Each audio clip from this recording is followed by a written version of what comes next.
राधा राधा राधा राधा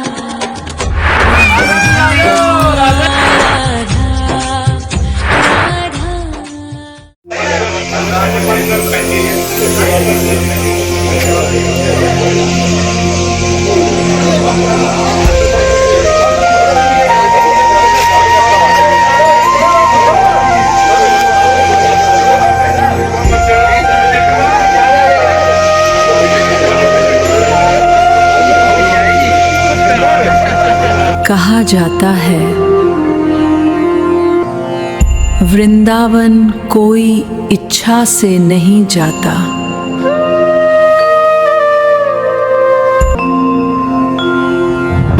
जिसे राधा श्याम बुलाते हैं वही ब्रजधाम पहुंच पाता है, वही ब्रजधाम पहुंच पाता है।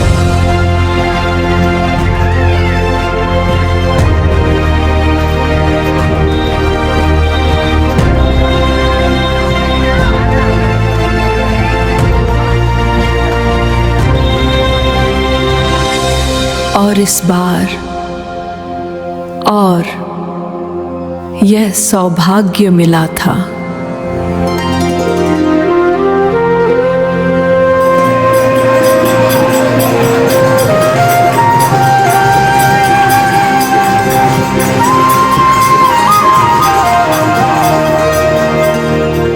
आई लव रेवाड़ी परिवार को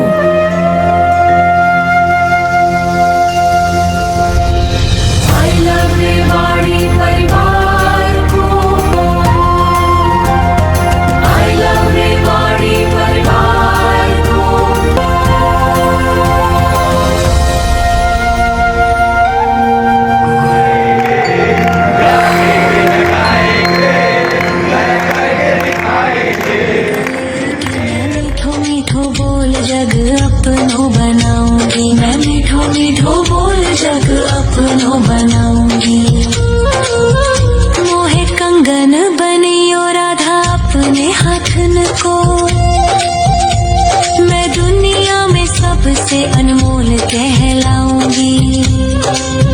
मोहे पायल बनियो राधा अपने पैरों की, मैं छम छम कर सारो ब्रज घूम आऊंगी, मैं छम छम कर सारो ब्रज घूम आऊंगी।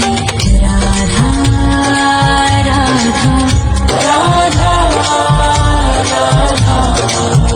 राधा राधा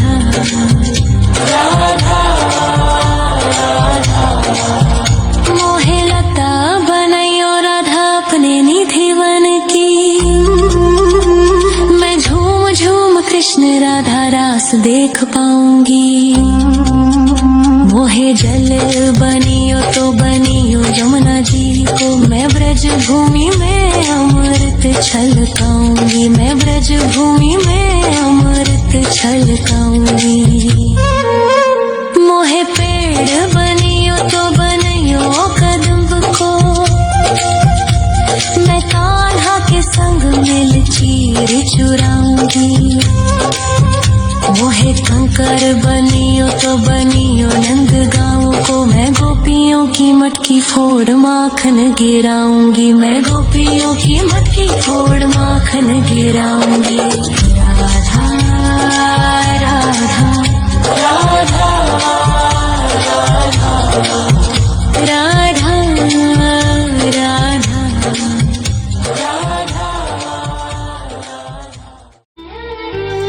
प्रेम बनाए रखना, चरणों से लगाए रखना।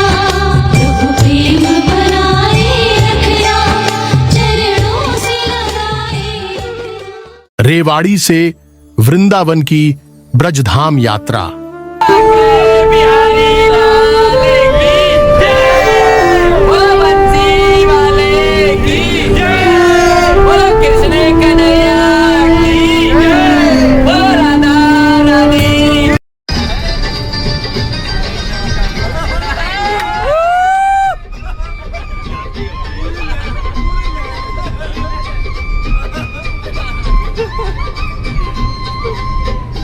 कंपनी के साथ हमारा लाला भाई पतंग वाले ने हमारा पूरा ध्यान रखा है, किसी का जी घबराए उल्टी आए तो उसका भी इंतजाम करके दिया है और टेंशन फ्री रहो बिल्कुल। ठीक है, आई लव रेवाड़ी। जहां मिट्टी भी स्मरण कराती है, वायु भी नाम जपती है, यमुना भी प्रेम बहाती है, वृक्ष भी सेवा करते हैं, और जहां हर कण मानो यही कहता है यहां सब कुछ श्याममय है, राधे राधे है। यात्रा लेखन के रचनाकार प्रदीप हरीश नारायण, प्रस्तुति सुभाष चौधरी। जब अंतर्मन हो तीर्थ तब हर यात्रा है तीर्थ यात्रा। ब्रजधाम अर्थात स्वयं का दर्शन, ब्रज की कण-कण से मुलाकात अर्थात परमात्मा से मुलाकात, मंदिरों के दर्शन अर्थात देश की आत्मा को पढ़ना। यह यात्रा एक और प्रयास है स्वयं को खोजने, अपने और परमात्मा के बीच रिश्ते प्रगाढ़ करने तथा निसर्ग के वेद का स्वयं एक सर्ग बन जाने का। आइए स्वरूप दर्शन करते हैं। जिन लोगों ने अपने को जाना है उनके बारे में जानते हैं, उस राह को तलाशते हैं जो अनंत की ओर जाता है, लेकिन जिसका एक सिरा अपने पास है। अगर आप इस महादेश की सनातन परंपरा में रुचि रखते हैं तो दैनिक रणघोष चैनल पर आपका अभिनंदन है। सर्वे भवन्तु सुखिनः। 23 अप्रैल 2026 सुबह 5 बजे का समय। हरियाणा के रेवाड़ी शहर में PWD रेस्ट हाउस के प्रांगण में तेजी से हलचल शुरू होने लगती है। देखते ही देखते 60 से ज्यादा लोग, जिसमें बच्चे व महिलाएं भी शामिल थीं, सभी आई लव रेवाड़ी की टी शर्ट में नजर आ रहे थे। ये वो चेहरे थे जिसने आई लव रेवाड़ी परिवार नाम से पिछले 1.5 सालों से अपनी इस धरा की रग रग में सफाई क्रांति का आगाज किया हुआ है। सभी के चेहरों पर जबरदस्त उत्साह, जोश और ललाट नजर आ रहा था। वे एक भावात्मक, आध्यात्मिक और हृदय को स्पर्श करने वाले दर्शन के लिए श्रीधाम वृंदावन का नित्य, चिन्मय और दिव्य स्वरूप जानने के लिए रवाना हो रहे हैं। सभी के सभी एक ही ड्रेस में एक ऐसे स्वरूप में नजर आ रहे थे कि यह यात्रा राधा प्रेम में सराबोर करने वाली एक अद्भुत आध्यात्मिकता का प्रमाण बनने के लिए तैयार है। इस परिवार की अगुवाई रेवाड़ी विधायक लक्ष्मण सिंह यादव कर रहे थे। इस यात्रा के रचनाकार त्रिवेंद्र गुप्ता पतंगवाले की तैयार की गई योजना के अनुरूप 2 बसों में सवार होकर सफाई क्रांति के शूरवीर सुबह 6 बजे उस धाम की ओर रवाना हो जाते हैं जिसे वृंदावन कहते हैं। जब हम इस स्थान के नाम का उच्चारण करते हैं तो यह केवल एक जगह का नाम नहीं रहता, यह स्वयं हृदय की धड़कन बन जाता है। यह नाम सुनते ही मन में एक ऐसी मधुर शांति उतरती है, मानो आत्मा अपने किसी बहुत पुराने, बहुत प्रिय, बहुत अंतरंग घर को याद कर रही हो। भौतिक दृष्टि से देखने पर वृंदावन उत्तर प्रदेश की पावन भूमि पर स्थित एक तीर्थ नगरी प्रतीत हो सकता है, परंतु संतों, रसिक भक्तों और प्रामाणिक वैष्णव ग्रंथों की दृष्टि में श्रीधाम वृंदावन कोई साधारण भौगोलिक क्षेत्र नहीं है। यह स्वयं श्री राधा कृष्ण की नित्य लीला भूमि, परब्रह्म का मधुरतम धाम और विशुद्ध प्रेम का साक्षात प्रकट रूप है। यात्रा के दौरान हर किसी के जहन में यह एहसास हो रहा था कि वास्तव में वृंदावन को समझना केवल बुद्धि का विषय नहीं, यह भाव का विषय है। यह केवल देखा नहीं जाता, यह अनुभव किया जाता है। यह केवल पढ़ा नहीं जाता, यह हृदय में प्रकट होता है। यही कारण है कि जिनकी दृष्टि केवल बाहरी है, उन्हें वृंदावन में गलियां, मंदिर, कुंज और घाट दिखाई देते हैं, पर जिन पर कृपा होती है वे उसी वृंदावन में श्री युगल सरकार की नित्य विहार लीला, सखियों की सेवा, यमुना की मधुर तरंगें, मुरली की तान और प्रेम की अनंत धारा का अनुभव करते हैं। रेवाड़ी से Dharuhera, KMP express, Palwal, Yamuna expressway होकर यह यात्रा 2 घंटे बाद शिवा ढाबा पर जलपान ग्रहण करने के लिए ठहरती है। कोई घर से चूरमा बनाकर लाया तो कोई परांठे, पूरी और अलग अलग व्यंजनों से सभी एक दूसरे का ऐसा सम्मान कर रहे थे मानो यह कहना चाह रहे हो कि यहां जड़ता का प्रवेश नहीं, यहां सब कुछ सेवा में जागृत है, प्रेम में निमग्न है।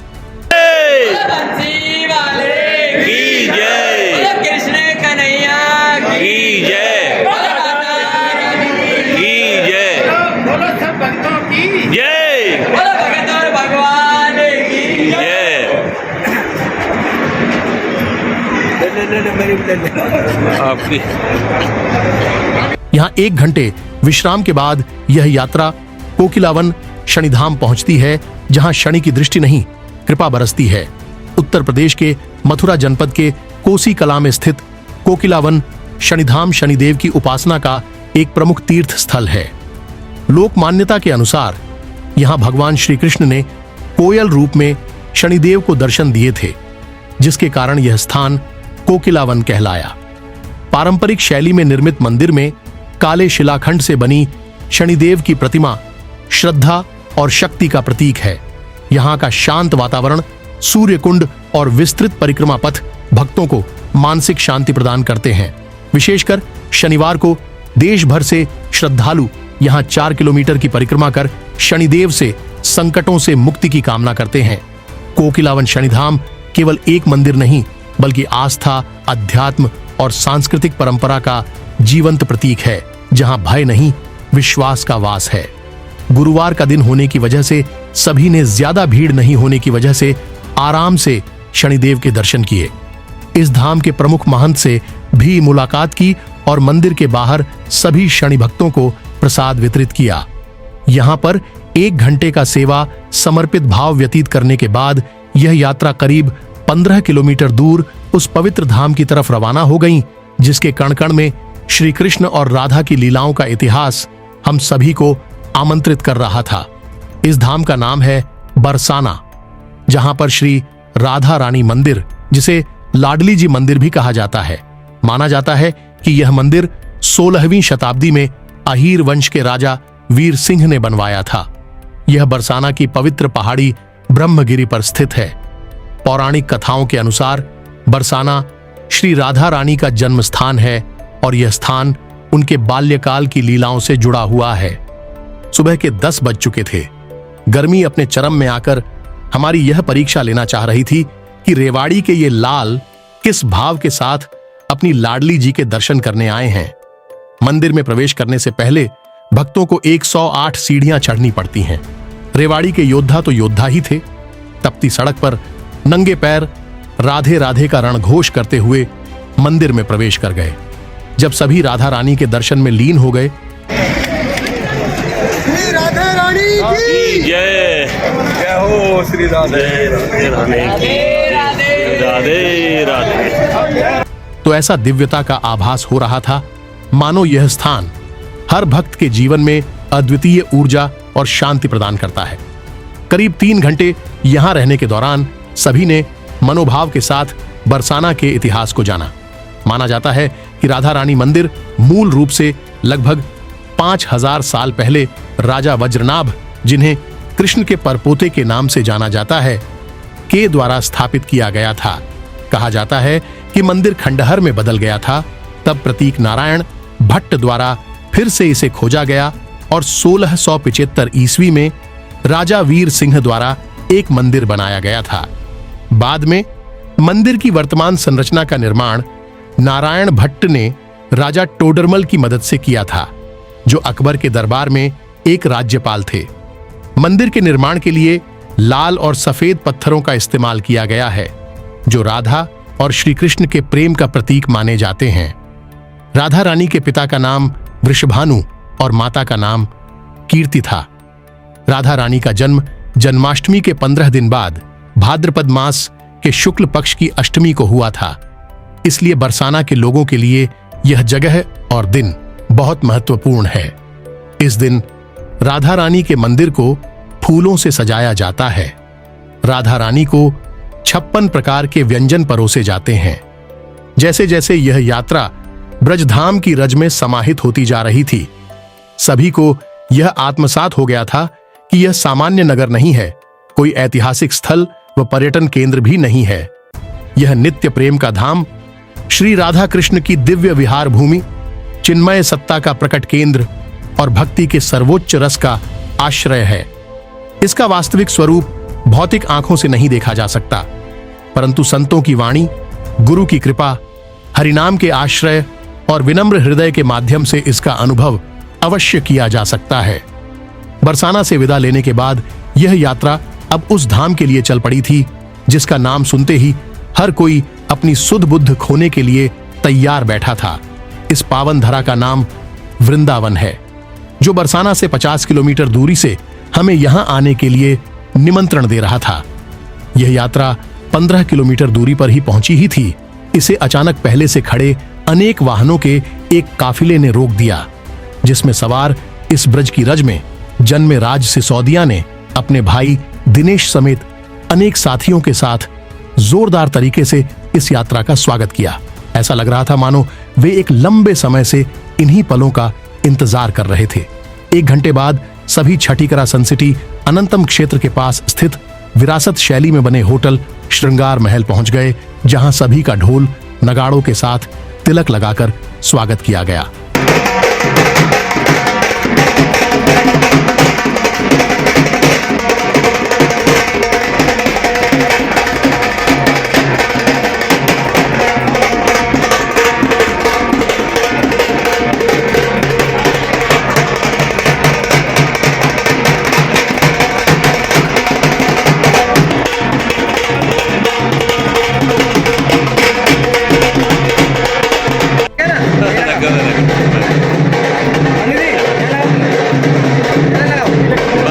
शादियों को जानता मैं।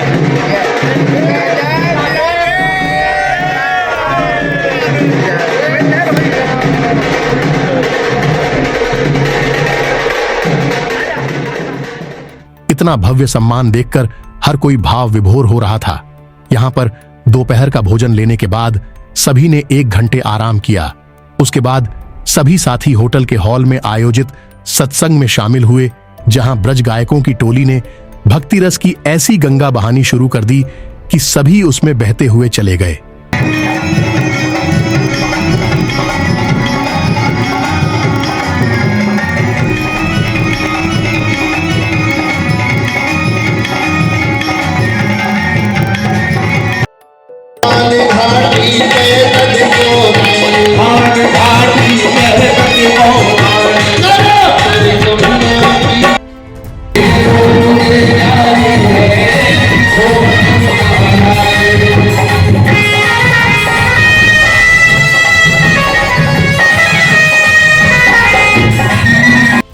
गायक रामकृष्ण की टीम ने अपने सुर संगीत से ऐसा समा बांधा कि हर किसी को यह आत्मसात हो गया कि यह केवल मुक्ति देने वाला धाम नहीं, प्रेम देने वाला धाम है। अन्य तीर्थों में धर्म, अर्थ, काम या मोक्ष की सिद्धि हो सकती है, परंतु वृंदावन का उपहार इससे भी ऊपर है। यहां मिलता है निष्काम, निर्मल, माधुर्यपूर्ण, आत्मविस्मृत कर देने वाला कृष्ण प्रेम। बस फिर क्या था, रेवाड़ी विधायक लक्ष्मण यादव जी कहां रुकने वाले थे। उन्होंने भी भक्ति का ऐसा रंग बिखेर दिया कि 4 घंटे तक सभी राधा कृष्ण की लीलाओं के सत्संग में समाते चले गए। वैकुंठ में भगवान की ऐश्वर्यमयी उपासना है, पर वृंदावन में प्रेम अपनी पराकाष्ठा पर है। यहां भक्त भगवान को सर्वशक्तिमान ईश्वर मानकर दूरी से नहीं निहारता। यहां प्रेम इतना निकट है कि भगवान स्वयं अपने भक्तों के अधीन हो जाते हैं। यहां यशोदा उन्हें बांधती है, सखा उन्हें खेल में हरा देते हैं, गोपियां उनसे रुष्ट हो जाती हैं और श्री राधा के प्रेम में स्वयं श्याम सुंदर भी मोहित रहते हैं।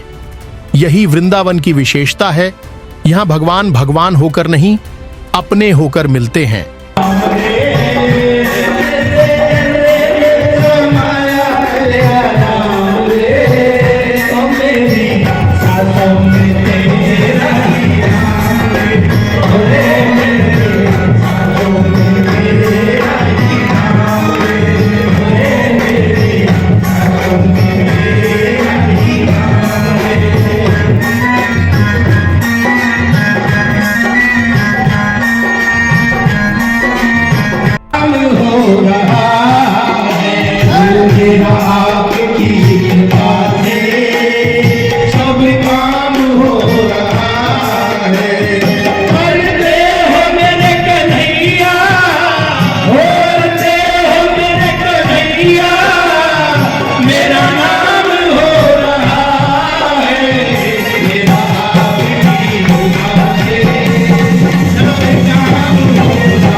भाव विभोर से संपूर्ण इस आयोजन के रचनाकार श्री बांके बिहारी डेवलपर्स के चेयरमैन राज सिसोदिया और पारिवारिक सदस्यों ने इसके बाद आई लव रेवाड़ी परिवार के सभी सदस्यों का विशेष सम्मान किया। खुद होटल के मालिक कालरा जी विशेष तौर से उपस्थित रहे ताकि व्यवस्था में कोई कमी नहीं रहे। सभी ने मिलकर एक दूसरे का इस आत्मीयता के साथ सम्मान किया। जिस तरह सुदामा के आने की खबर सुनकर कृष्णा जी मिलने के लिए दौड़ पड़े थे। जब कोई कहता है कि आप कहाँ से हो, आपका नाम क्या है, तो मैंने कहा राम को जानते हो? बोला हाँ जी, राम को जानता हूँ, तो उसी का छोटा भाई है। इसके बाद शुरू हुई वृंदावन परिक्रमा, जिसने सभी के जीवन को बदल कर रख दिया। रात्रि के 8 बज चुके थे। वृंदावन परिक्रमा मुख्यतः 15 किलोमीटर की होती है। हम सभी श्री लाडली निकुंज वन आनंदम धाम के मुख्य द्वार पहुंच गए, जहां से परिक्रमा शुरू होनी थी। यह स्थान बारहा घाट परिक्रमा मार्ग पर स्थित है, जहां भक्त सनातन धर्म और प्राचीन संस्कृति के दर्शन करते हैं। नाचते गाते यह परिक्रमा राधे राधे की गूंज से अपनी मंजिल की तरफ चल पड़ती है।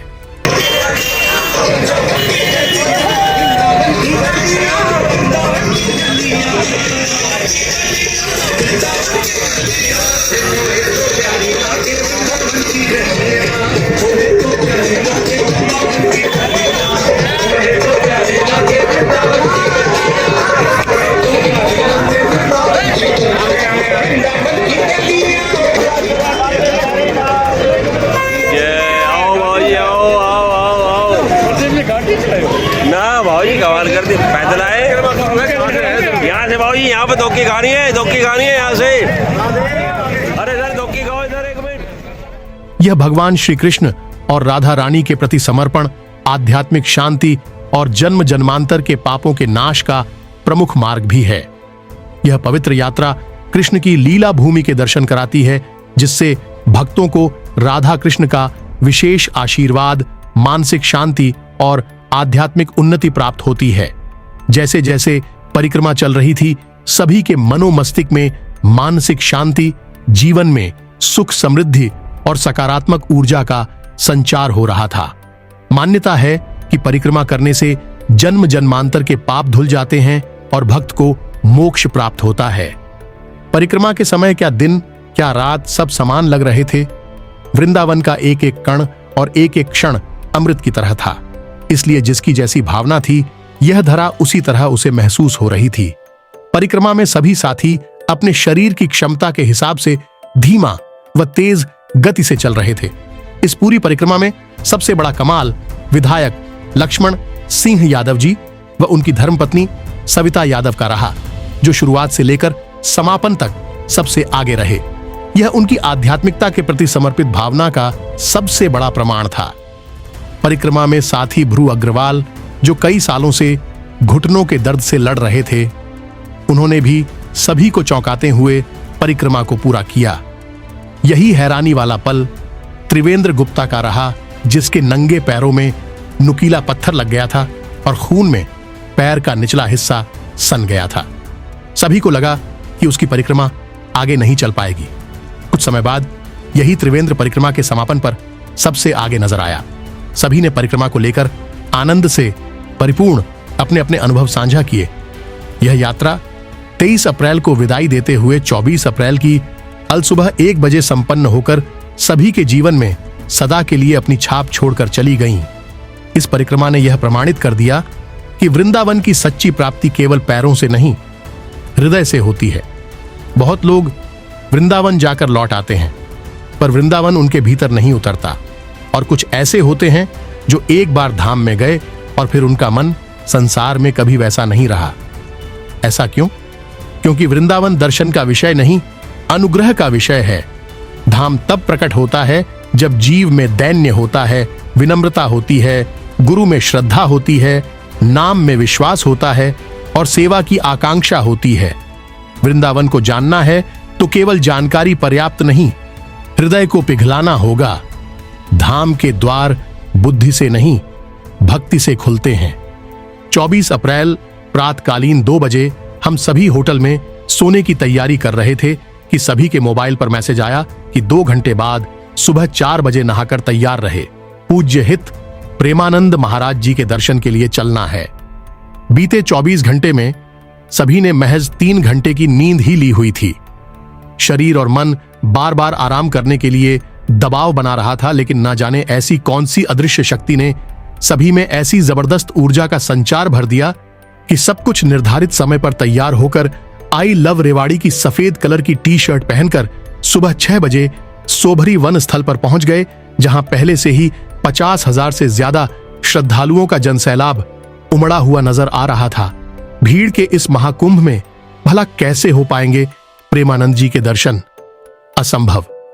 सभी के जहन में यह सवाल बार बार परेशान कर रहा था। आई लव रेवाड़ी की टोली के सदस्य विवेक भाटोटिया ने व्यवस्था संभाल रहे कृपालु शिष्य से अनुरोध किया कि रेवाड़ी से एक परिवार पहली बार महाराज जी के दर्शन के लिए आया है। बस इतना ही कहना था कि संत मुस्कुराए और सभी को ऐसे स्थान पर ले जाकर बैठा दिया जिसकी कल्पना ही नहीं की थी। यह चमत्कार था या परमात्मा ने पहले से ही हम सभी की व्यवस्था की हुई थी, इसलिए उन्होंने इस संत से पहली ही दृष्टि में मुलाकात करा दी। इसी दौरान हमारे 3 से 4 साथी बिछड़ गए थे। वे भी इस भीड़ के महाकुंभ में हमें तलाश रहे थे। शोर इतना ज्यादा था कि मोबाइल से भी संपर्क नहीं हो पा रहा था।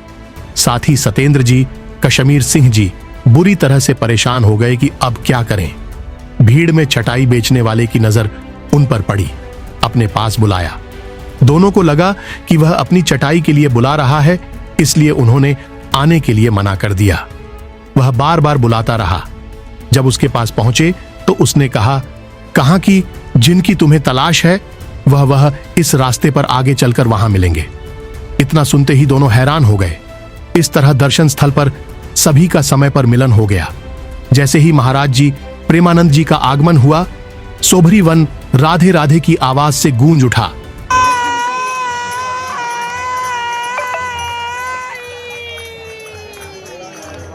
ले लो भारतवासियों जय जवान जय किसान, यही है भाई भारत की पहचान। एक बार बोल दो I love Radhe Radhe. I love नहीं, आई लव रेवाड़ी। आई रेवाड़ी तो बैठी है। I love Rewari. I love Rewari. Rewari. Radhe Radhe Radhe Radhe Radhe Radhe Radhe Radhe. यह परमपिता परमेश्वर का बरसता आशीर्वाद नहीं तो क्या है कि उसने इतनी बड़ी तादाद में हम सभी के दर्शन के लिए इतनी शानदार व्यवस्था करा दी कि महाराज जी के एक बार नहीं 2 बार दर्शन हुए। सभी के सभी निहाल हो गए हैं। उधर विधायक लक्ष्मण सिंह यादव जी को कुछ साथियों के साथ महाराज जी की एकांतिक वार्तालाप में सानिध्य प्राप्त हुआ। इस तरह सभी ने इन पलों में भाव और भक्ति का खूब रसपान किया। सुबह 9 बजे सभी वापस श्रृंगार होटल पहुंच गए, जहां पर राज सिसोदिया जी की पूरी टीम ने वृंदावन की गर्मागर्म कचौरी, पूरी, आलू की सब्जी और जलेबी के साथ हमें नाश्ता करवाया। ऐसा स्नेह व सम्मान ब्रजधाम में ही मिल सकता है, जहां प्रेम के अलावा कोई परिभाषा नहीं है। सुबह 11 बजे होटल से विदा लेते हुए अपने सामान के साथ सभी उस पावन स्थल की तरफ कूच कर गए जिसे रमण रेती के नाम से जाना जाता है, जिसके पवित्र रेत का एक एक कण द्वापर युग की कहानियां कहता है। यहां भगवान कृष्ण ने अपनी अनेक अविस्मरणीय अलौकिक दिव्य लीलाएं की हैं। रमण रेती आज एक विशाल परिसर में फैला हुआ सुकुमार सा रेतीला स्थान है, जो एक अभयारण्य, कुछ दिव्य मंदिरों और तपस्या स्थलों, संतों और तीर्थयात्रियों के लिए एक आध्यात्मिक क्षेत्र है। रमण रेती वह रेत है जिस पर भगवान कृष्ण बचपन में खेला करते थे। करीब 200 साल पहले स्वामी ज्ञानदास जी ने रमण रेती पर 12 साल तक कठोर तपस्या की थी। उनकी भक्ति से प्रसन्न होकर भगवान उनके सामने प्रकट हुए और आज आप उस स्थान पर रमण बिहारी जी का मंदिर देख सकते हैं। हम सभी ने पूरे मनोभाव के साथ इस स्थल के एक एक कण को नमन किया, भजन सुनाए, जमकर नृत्य किया। हम सभी के जीवन में यह इस तरह का पहला ऐसा बदलाव था जिसकी कल्पना ही नहीं की थी। जिसे देखो वह रेत पर लौट रहा था। बड़े बुजुर्ग बच्चे बने हुए थे और बच्चे नटखट कैन्हैया। गोकुल के रमण रेती मंदिर परिसर में हर तरफ रेत ही रेत है। फागुन मास में यहाँ भक्तों की भीड़ बढ़ जाती है। मान्यता है कि भगवान कृष्ण ने बाल रूप में इस रेत पर लीलाएं की थीं। लोग मानते हैं कि इस रेत से बीमारियां दूर हो जाती हैं। मान्यता है कि बाल कृष्ण यहाँ चले हैं, इसीलिए यह पवित्र है। रेत की गेंद बनाकर एक दूसरे को मारने से पुण्य मिलता है, सारे दुख दूर हो जाते हैं। यहाँ लोग रेत का घर भी बनाते हैं। मान्यता है कि इससे अपना घर बनाने की मुराद पूरी होती है। मंदिर के रेत में लोग नंगे पैर चलते हैं। कोई भी जूता चप्पल पहनकर रेत में नहीं जा सकता है। रेत में कंकड़ नहीं है, इसलिए नंगे पांव चलने से कोई असुविधा नहीं होती है और अच्छा लगता है। इस रेत को पूजनीय माना जाता है, इसलिए लोग इस रेत को अपने साथ भी ले जाते हैं।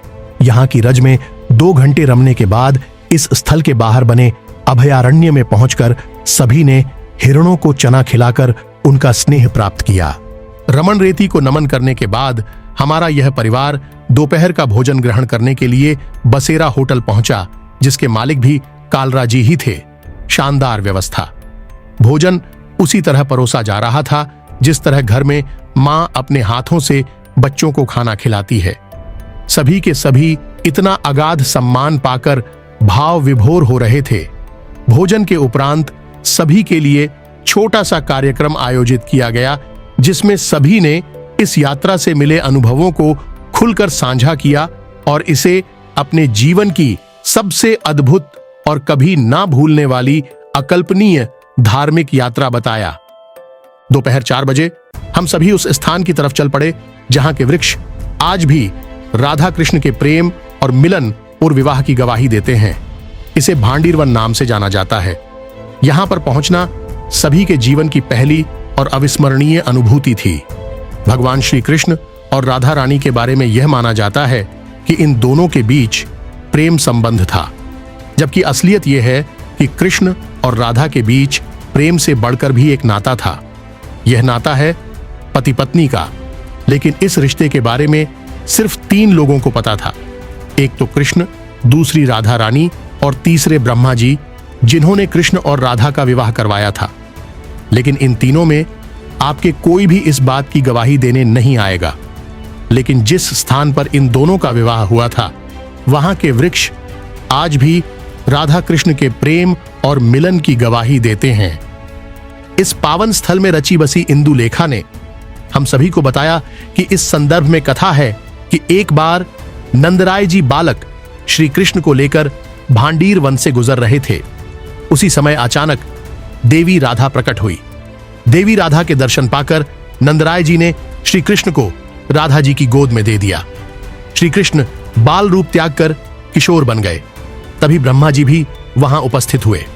ब्रह्मा जी ने कृष्ण का विवाह राधा से करवा दिया। कुछ समय तक कृष्ण राधा के संग इसी वन में रहे। फिर देवी राधा ने कृष्ण को उनके बाल रूप में नंदराय जी को सौंप दिया। भांडीर वन में श्री राधा जी और भगवान श्री कृष्ण का मंदिर बना हुआ है।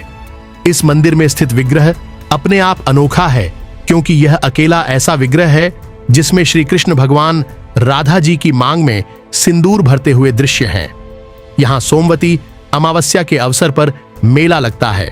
किंवदंती है कि भांडीर वन के भांडीर कूप में से हर सोमवती अमावस्या के दिन दूध की धारा निकलती है। मान्यता है कि इस अवसर पर यहाँ स्नान पूजा करने से निःसंतान दंपत्ति को संतान सुख मिलता है। इस यात्रा में जो साथी जोड़े के साथ आए थे, उन्होंने मंदिर के प्रांगण में स्थापित पेड़ों के चारों तरफ 7 फेरे लेकर एक दूसरे को माला पहनाई। मधुकरी का प्रसाद ग्रहण करने के 1 घंटे के बाद यह यात्रा अपने अंतिम पड़ाव के तौर पर उस परम धाम के लिए रवाना हो गई, जिसे वंसीवट के नाम से जाना जाता है।